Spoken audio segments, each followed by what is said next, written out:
बाबा साहेब ने ये कभी नहीं कहा कि सड़कें सुनसान हो जाएंगी तो संसद आवारा हो जाएगी। बाबा साहेब ने कहा कि आपको वोट का अधिकार दे रखा है, आप जब चाहें, जब आपको लगे कि संसद आवारा हो रही है, तब आप अपने वोट की ताकत से उस संसद को आवारापन को दूर कर सकते हैं।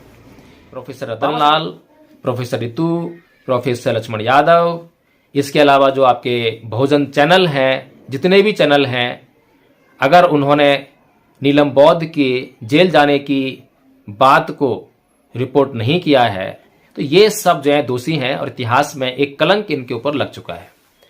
और ये आवाज है। और अब मैं प्रोफेसर रितु से पूछता हूं कि अगर आपका ये राजनीतिक एजेंडा नहीं है, हम मान लेते हैं, तो आप ये बताने का कष्ट करें कि जो 4 बहुजन पत्रकार जो 22 दिन तक जेल में रहे, उनका गुनाह क्या था?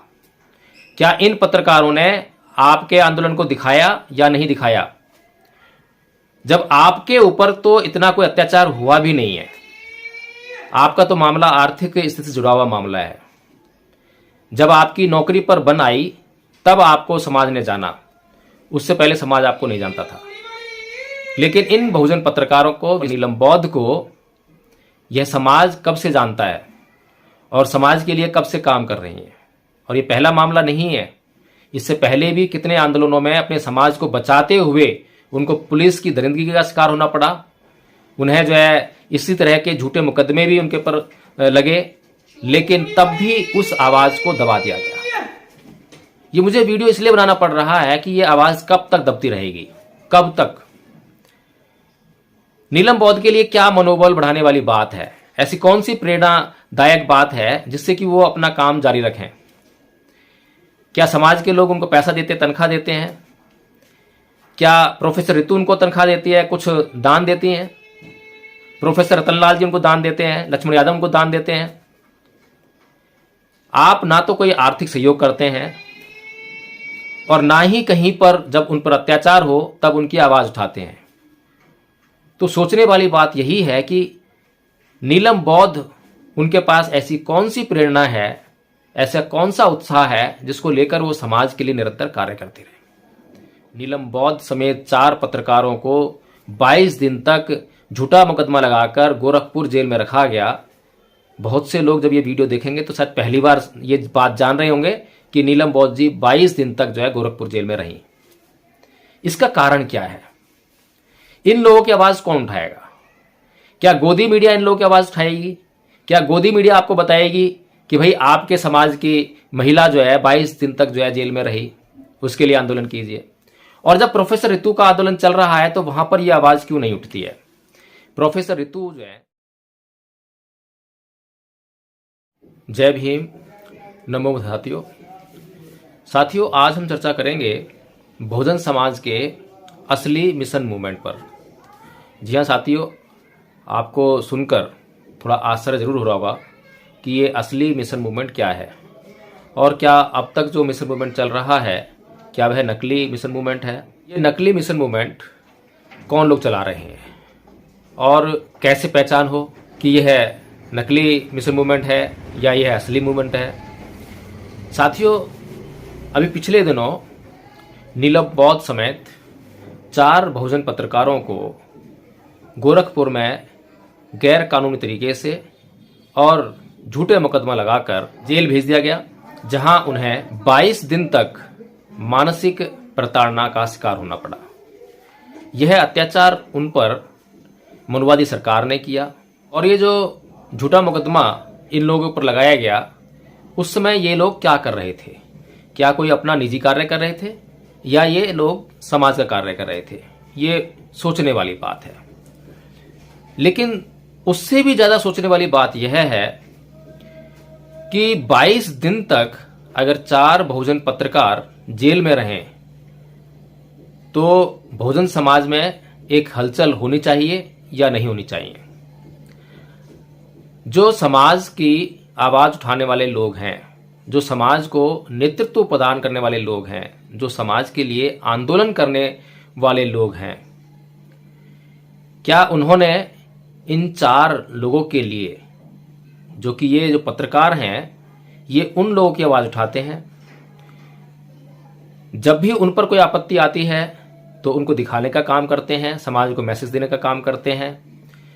और जब कोई आपत्ति इन नेताओं के ऊपर आती है और जब ये लोग समाज को जाकर ये सूचना देते हैं, अपनी रिपोर्टिंग करते हैं, तब समाज जागरूक हो जाता है और जागरूक होकर सोशल मीडिया के प्लेटफॉर्म से लेकर सड़क तक आंदोलन खड़ा करता है। ये सब जो है, जो पत्रकार करते हैं, यह सब कार्रवाई इन नेताओं के हितों के लिए होती है। पूर्व में आपने देखा डॉक्टर रतनलाल जी के ऊपर जब ज्ञानवापी मस्जिद को लेकर जो कार्रवाई हुई, उसमें बड़े पैमाने पर सोशल मीडिया ने अपना कर्तव्य निभाया और एक जन आंदोलन तैयार कर दिया, जिसकी वजह से प्रोफेसर रतनलाल की गिरफ्तारी रुक गई। अगर यह जन आंदोलन नहीं खड़ा हुआ होता तो प्रोफेसर रतनलाल जी को निसंदेह जेल जाना पड़ता और उसके बाद उनकी जमानत होती। इसी प्रकार से साथियों, अभी जो दिल्ली विश्वविद्यालय में प्रोफेसर रितु धरना देकर बैठी हुई हैं, आंदोलन कर रही हैं, उनको भी सोशल मीडिया ने ही दिखाने का काम किया। और ये जो बहुजन मीडिया है, यह लगातार बहुजन समाज के लोगों को आगाह कर रही है, सूचनाएं दे रही है, जिसकी वजह से यह एक जन आंदोलन बन रहा है।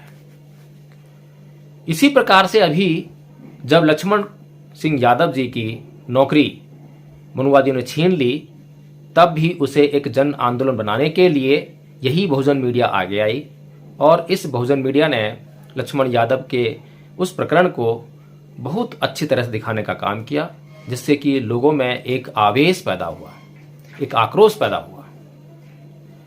तो साथियों, जब ये जो मीडिया के लोग हैं, ये लोग तपती दोपहरी में, चाहे कड़कती ठंड में, बरसात में, हर जगह जाकर, हर वक्त जब अपने समाज के लिए कभी भी जरूरत पड़ती है तो ये मुस्तैदी के साथ खड़े रहते हैं।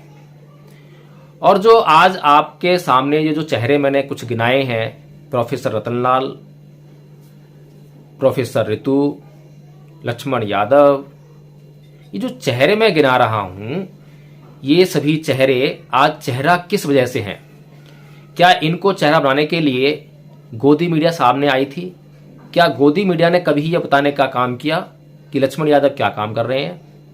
क्या कभी प्रोफेसर रतनलाल को दिखाने का काम किया कि प्रोफेसर रतनलाल जो है बहुजन समाज के लिए क्या काम कर रहे हैं? क्या प्रोफेसर रितु को बताने का काम किया कि प्रोफेसर रितु ने बहुजन समाज के लिए क्या काम किया है? अगर आज बहुजन समाज इन लोगों को जान रहा है, इनके काम को मान्यता दे रहा है, तो वह केवल और केवल इसी बहुजन मीडिया की वजह से है।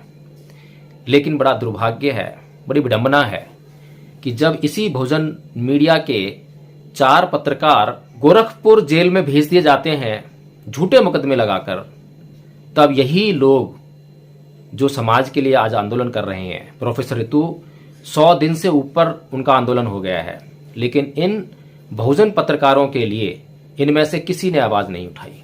तो अब यह प्रश्न उठता है कि इन लोगों ने, ये जो बहुजन पत्रकार 22 दिन तक जेल में रहे, इनकी आवाज क्यों नहीं उठाई? और अभी केवल जमानत हुई है, केवल जमानत पर ये लोग बाहर आए हैं, अभी मुकदमा खत्म नहीं हुआ। ये सारे के सारे पत्रकार दिल्ली के रहने वाले हैं और दिल्ली से जब इनको ट्रायल को फेस करने के लिए गोरखपुर जाना पड़ेगा, तो आप समझिए कि कितना खर्चा इनको वहन करना पड़ेगा, कितनी मुसीबतों का सामना करना पड़ेगा, कितना अपना काम का नुकसान करना पड़ेगा। तो अभी जो आंदोलन इनके लिए भी चलाना चाहिए कि बहुजन पत्रकारों के खिलाफ जो झूठा मुकदमा लगाया गया है, उसे तुरंत प्रभाव से सरकार वापस ले। और यह एक सामाजिक आंदोलन, जिसे कहें कि समाज के लिए जो लोग काम कर रहे हैं, अगर उनके ऊपर कोई किसी प्रकार की इस तरह से गलत कार्रवाई की जाती है, कानून के खिलाफ कार्रवाई की जाती है, संविधान के विरुद्ध कार्रवाई की जाती है, और उस पर यदि कोई आंदोलन खड़ा नहीं होगा, तो फिर कैसे समझें कि हाँ, ये जो समाज है ये अपनी आवाज उठाने का काम करता है। ऋतु के आंदोलन में मैं कई बार गया। जब पहली बार गया तब मुझे बोलने का मौका दिया, तब मैंने यह बात रखी थी कि प्रोफेसर रितु के पास साधन है, इसलिए वो ये आंदोलन कर पा रही हैं। बहुजन समाज का बहुत बड़ा तबका ऐसा है जिसके ऊपर लगातार रोज अत्याचार होता है। हमारे पास ही बहुत सारे फोन आते हैं कि हमारे पास यहाँ पर अत्याचार हो रहा है, हमारी एफआईआर नहीं लिखी जा रही है, एफआईआर लिख गई है तो वहां पर गिरफ्तारी नहीं हो रही है। रोज के बहुत सारे ऐसे फोन कॉल आते हैं, बहुत से अत्याचार ऐसे बहुजन समाज के लोगों पर हो रहे हैं, लेकिन क्योंकि उनके पास साधन नहीं है, उनके पास साधन नहीं है तो वो इस प्रकार का आंदोलन नहीं कर सकते हैं, धरना प्रदर्शन नहीं कर सकते हैं, फिर सोशल मीडिया की रीच से वे दूर हैं, इसलिए उनकी रिपोर्टिंग नहीं हो पाती है। और जब रिपोर्टिंग नहीं हो पाती है तो वो आप सब लोगों को पता नहीं चल पाता है, और कोई मामला जब तक हाईलाइट नहीं होता है तो वहां पर चंद्रशेखर रावण जैसे लोग भी नहीं पहुंचते हैं। ये जो जितने भी आंदोलनकारी आज आपको दिखाई दे रहे हैं, ये सब के सब जब दिखाई देते हैं जब कोई मामला हाईलाइट हो जाता है। तो जब कोई मामला हाईलाइट हो जाता है तब उसे मीडिया की कवरेज मिलती है, तब पता लगा कि अत्याचार हुआ। लेकिन अत्याचार हुआ क्यों और अत्याचार को रोका कैसे जाए? अगर बहुजन पत्रकारों पर इस तरह का हमला होता है, इस तरह की कानून के विरुद्ध जाकर कार्रवाई होती है, झूठे मुकदमे लिखे जाते हैं, तो क्या इस तरह की कार्रवाई से बहुजन मीडिया का कोई भी पत्रकार सुरक्षित है कि उसके ऊपर कल उसके ऐसी कार्रवाई नहीं होगी?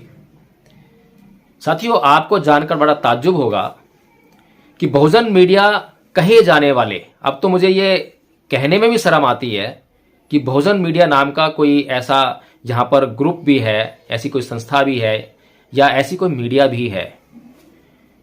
क्योंकि जब हम गोदी मीडिया की बात करते हैं तो गोदी मीडिया के किसी पत्रकार पर अगर कहीं हमला होता है तो वहां पर पूरी की पूरी मीडिया सरकार के ऊपर टूट पड़ती है। तो मीडिया का एक जो चरित्र है ये होता है कि अगर उनके साथी पर कहीं पर हमला हो, कहीं पर झूठा मुकदमा लिखा गया हो, तो इतना प्रेशर क्रिएट कर देते हैं, इतनी आवाज उठाई जाती है कि वो झूठा मुकदमा सरकार को वापस लेना होता है। लेकिन यहां पर यह बड़ी अचंभे वाली बात है, अभी जो मैं आपको बता रहा हूं कि नीलम बौद्ध समेत 4 पत्रकारों को 22 दिन तक झूठा मुकदमा लगाकर गोरखपुर जेल में रखा गया। बहुत से लोग जब ये वीडियो देखेंगे तो शायद पहली बार ये बात जान रहे होंगे कि नीलम बौद्ध जी 22 दिन तक जो है गोरखपुर जेल में रही। इसका कारण क्या है? इन लोगों की आवाज कौन उठाएगा? क्या गोदी मीडिया इन लोगों की आवाज उठाएगी? क्या गोदी मीडिया आपको बताएगी कि भाई आपके समाज की महिला जो है 22 दिन तक जो है जेल में रही, उसके लिए आंदोलन कीजिए? और जब प्रोफेसर ऋतु का आंदोलन चल रहा है तो वहां पर यह आवाज क्यों नहीं उठती है? प्रोफेसर ऋतु जो है, उनका मैंने एक वीडियो देखा, सुना उनको, जो है वो यह कह रही थी कि बहुत से लोग उन पर इल्जाम लगा रहे हैं कि ये एक राजनीतिक एजेंडा है। अगर ये एक राजनीतिक एजेंडा है तो अपनी माँ बहनों को यहां पर धरने पर भेजें, यहां बैठेंगी रात भर वो जो है। और अब मैं प्रोफेसर ऋतु से पूछता हूं कि अगर आपका ये राजनीतिक एजेंडा नहीं है, हम मान लेते हैं, तो आप ये बताने का कष्ट करें कि जो 4 बहुजन पत्रकार जो 22 दिन तक जेल में रहे, उनका गुनाह क्या था? क्या इन पत्रकारों ने आपके आंदोलन को दिखाया या नहीं दिखाया? जब आपके ऊपर तो इतना कोई अत्याचार हुआ भी नहीं है, आपका तो मामला आर्थिक स्थिति से जुड़ा हुआ मामला है। जब आपकी नौकरी पर बन आई तब आपको समाज ने जाना, उससे पहले समाज आपको नहीं जानता था। लेकिन इन बहुजन पत्रकारों को, विशेष तौर पर नीलम बौद्ध को, यह समाज कब से जानता है और समाज के लिए कब से काम कर रही है। और ये पहला मामला नहीं है, इससे पहले भी कितने आंदोलनों में अपने समाज को बचाते हुए उनको पुलिस की दरिंदगी का शिकार होना पड़ा। उन्हें जो है इसी तरह के झूठे मुकदमे भी उनके पर लगे, लेकिन तब भी उस आवाज को दबा दिया गया। ये मुझे वीडियो इसलिए बनाना पड़ रहा है कि ये आवाज कब तक दबती रहेगी, कब तक? नीलम बौद्ध के लिए क्या मनोबल बढ़ाने वाली बात है? ऐसी कौन सी प्रेरणादायक बात है जिससे कि वो अपना काम जारी रखें? क्या समाज के लोग उनको पैसा देते, तनख्वाह देते हैं? क्या प्रोफेसर ऋतु उनको तनख्वाह देती है, कुछ दान देती हैं? प्रोफेसर रतनलाल जी उनको दान देते हैं, लक्ष्मण यादव उनको दान देते हैं? आप ना तो कोई आर्थिक सहयोग करते हैं और ना ही कहीं पर जब उन पर अत्याचार हो तब उनकी आवाज उठाते हैं।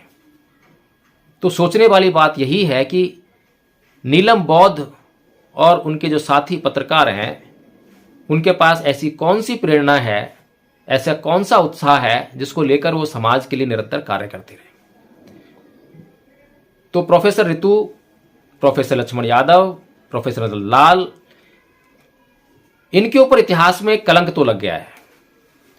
इन्होंने अभी तक जो है कहीं पर भी, जैसे ही लक्ष्मण सिंह यादव जी के नौकरी पर बात आई तो तुरंत एक प्रेस कॉन्फ्रेंस बुलाई गई। लेकिन वहीं जब नीलम बौद्ध को जेल हुई, नीलम बौद्ध जब जेल में थी, तो दूसरे ही दिन निर्देश प्रोफेसर रतनलाल जी के पास पहुंची और उनसे बोला कि इस तरीके से बहुजन पत्रकारों को जेल हो गई है झूठे मुकदमे में, तो तुरंत पीसी बुलाइए। लेकिन प्रोफेसर रतनलाल ने उनको यह कहकर कि मामला गर्म है, आपकी भी गिरफ्तारी हो सकती है, यह कहकर उनको जरा रवाना कर दिया। और उसके बाद आपने कभी भी उनके मुंह से इस बात को नहीं सुना होगा कि नीलम बौद्ध को जेल हुई, झूठा मुकदमा लगा, या उनके लिए दो शब्द सांत्वना के दिए हों कि हमें बड़ा अफसोस है। इस तरह की भाषा भी आपको सुनने को नहीं मिली होगी। तो ये लोग क्या वास्तव में असली मुस्लिम चला रहे हैं, या ये लोग जो है अपना अपना एक अपने लिए मूवमेंट चला रहे हैं? प्रोफेसर रितु जहां बोलती हैं कि वो राजनीतिक आंदोलन नहीं चला रही हैं, तो मैं यह बिल्कुल सरासर आरोप लगाता हूं और बिल्कुल निष्पक्ष होकर लगा रहा हूं कि अभी तक जो आपने जो ये प्रकरण मैंने बताया है, इसको अगर कोई भी देखेगा, अगर आप निष्पक्ष होती, अगर आप वास्तव में समाज के लिए आप आवाज उठा रही होती, तो नीलम बौद्ध भी समाज का हिस्सा है और नीलम बौद्ध के ऊपर झूठा मुकदमा लगाया गया है। 22 दिन तक जेल में प्रताड़ना सहन की है और 22 दिन तक जो वुमेन सेल था जेल का, उसमें अकेले 22 दिन बिताए हैं और कितने कष्ट बिताए हैं आपको उसका अंदाजा भी नहीं होगा। और पत्रकारों को हमेशा ऐसी प्रताड़नाएं झेलनी पड़ती हैं, सहन करनी पड़ती हैं और सरकार के द्वारा उनका दमन किया जाता है। एक तरफ तो सरकार पत्रकारों का दमन कर रही है, दूसरी तरफ बहुजन आंदोलन करने वाले नेता जो हैं अपनी राजनीतिक रोटियां सेकने में लगे हुए हैं। वे तब बात उठाएंगे किसी की जब उस बात से उनको फायदा होता हो।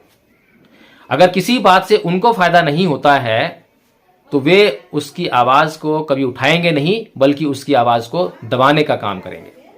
इन सभी लोगों को जिनके नाम मैंने लिए हैं, professor Ratanlal, professor Ritu, professor Laxman Yadav, इसके अलावा जो आपके बहुजन चैनल हैं, जितने भी चैनल हैं, अगर उन्होंने नीलम बौद्ध के जेल जाने की बात को रिपोर्ट नहीं किया है, यह रिपोर्ट आपको इस सोशल मीडिया के माध्यम से देखने को नहीं मिली है, सुनने को नहीं मिली है, तो ये सब जो है दोषी हैं और इतिहास में एक कलंक इनके ऊपर लग चुका है। और ये आवाज ऐसा नहीं है कि ये एक वीडियो बन रहा है, अभी तो शुरुआत है। इन सभी लोगों को अभी तो खाली ये वीडियो के माध्यम से है, बड़े बड़े मंच लगेंगे और आंदोलन भी होंगे। ये ना सोचें कि ये ऐसे बच के निकल जाएंगे, क्योंकि मैं एक गंभीर आंदोलन चला रहा हूं और ऐसा गंभीर आंदोलन जिसकी धमक थोड़ी धीमी है लेकिन है बहुत मजबूत। जब ये धमक बहुजन समाज के कानों में पड़ने लगेगी, तब इन लोगों के जो चेहरे हैं, जो भीतर से इनके दिल हैं, जिनके अंदर इतनी कहें कि कालापन जो इनके दिलों में है, वो सबको दिखाई देने लगेगा। तो बेहतर स्थिति यही हो कि देर आए दुरुस्त आए, सुबह का भूला शाम को घर लौट आए, तो उसे भूला नहीं कहते हैं। ये जो मुहावरे हैं, बातें हैं, कहावतें हैं, बहुत सटीक हैं, अच्छी हैं कि यदि नीलम बौद्ध आज भी आर्थिक स्थिति से जूझ रही हैं तो उसका कारण उनका समाज के प्रति समर्पण है। समाज के लिए जो आंदोलन नीलम बौद्ध ने चलाया है, मैं गारंटी के साथ कहता हूं, इन लोगों में से जिनके चेहरे आज सोशल मीडिया के कारण चमक रहे हैं, एक ने भी नहीं चलाया है। जितनी गंभीरता से वे जो हिंदू धर्म का जो पाखंड है, अंधविश्वास है, उसके खिलाफ बोलती हैं, जिसमें कि उनकी जान का जोखिम भी शामिल रहता है, इनमें से शायद किसी ने नहीं ऐसा आंदोलन चलाया होगा, किसी ने ऐसी बात नहीं की होगी। और नीलम बौद्ध का जो आंदोलन है, उससे कितने लोगों को जो है आगे आंखें मिली हैं, कितने लोगों में बदलाव आया है, समाज में एक परिवर्तन की लहर चली है, तो जो उनका योगदान है उसका बदला कभी भी नीलम जी ने मांगा नहीं है। नीलम जी जेल से आ भी गई और अपना काम भी करने लगी, लेकिन कभी उन्होंने शिकायत नहीं की कि मेरी आवाज़ इन लोगों ने नहीं उठाई है। पीड़ा तो होती है, और ये पहली बार नहीं था, ये उनके हाथ में तीसरी चौथी घटना है जहाँ पर कि ये जो बहुजन नेता हैं ये उनके लिए कभी आवाज़ नहीं उठा रहे हैं, लेकिन अपने लिए हमेशा चाहते हैं कि उनके लिए नीलम बौद्ध हमेशा हाजिर रहे। तो मेरी तमाम इन दलित नेताओं से, अब मैं बहुजन नेता नहीं बोल रहा, दलित नेता बोल रहा हूँ, क्योंकि ये दलितों के ही नेता हैं, और मैं कहूँ कि ये पूंजीपति दलितों के नेता हैं तो कोई अतिशयोक्ति नहीं है। एक लॉबी बनाकर काम करते हैं, आपस में प्रोफेसर्स का पक्ष रख रहे हैं, प्रोफेसर्स के लिए इंटरव्यू कर रहे हैं, पीसी कर रहे हैं, तमाम वो बातें कर रहे हैं जिससे कि उनको जो उनसे छीन लिया गया है वो वापस मिल जाए। जहां लाखों रुपए की सैलरी लक्ष्मण यादव जी उठा रहे थे, अब उनको लाखों रुपए की सैलरी तो खैर बंद हो गई है। क्या नुकसान हो गया है? उनका अपना यूट्यूब चैनल है जो कि बहुत अच्छा चलता है, उससे लाखों रुपए की अर्निंग ऑलरेडी कमा रहे हैं, तो नुकसान कुछ नहीं है। बस नुकसान उतना ही है जितना कि एक पूंजीपति को एक बिजनेस, दो बिजनेस चल रहे हैं, एक बिजनेस बंद हो गया तो दूसरा बिजनेस जो है, बस जो नुकसान हुआ है बस वो है कि हैंड टू माउथ नहीं है।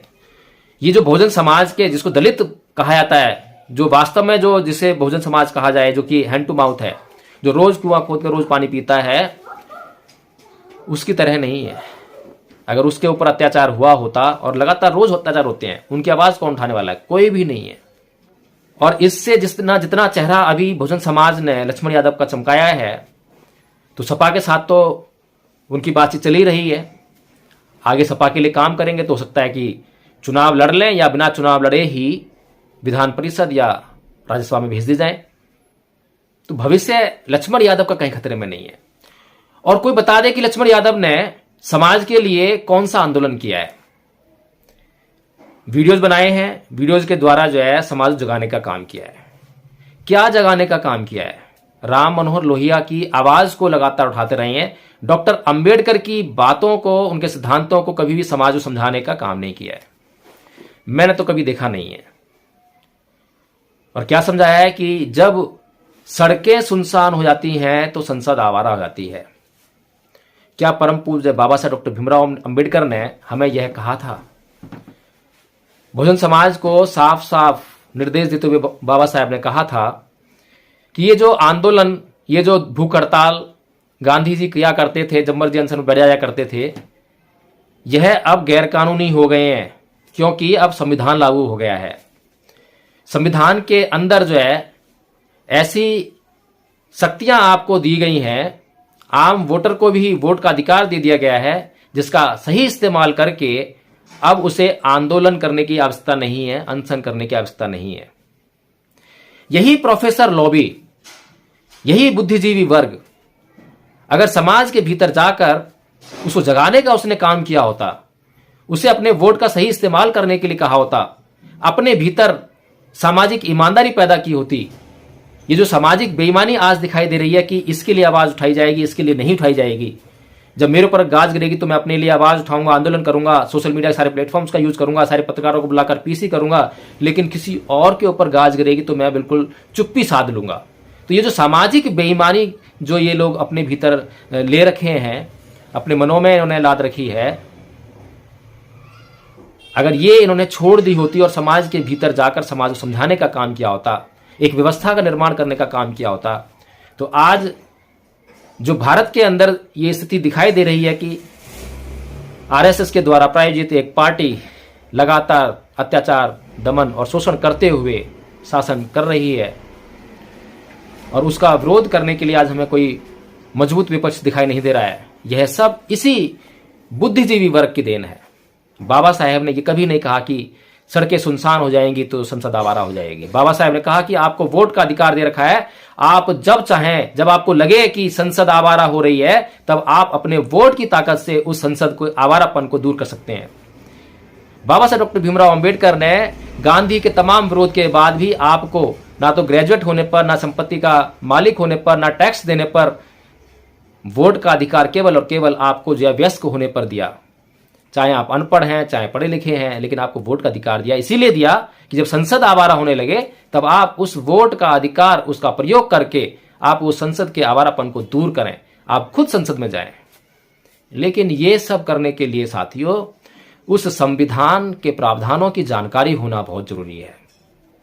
असली मिशन मूवमेंट की जानकारी होना बहुत जरूरी है। तो असली मिशन मूवमेंट क्या है, अब थोड़ा थोड़ा आपको समझ में आने लगेगा।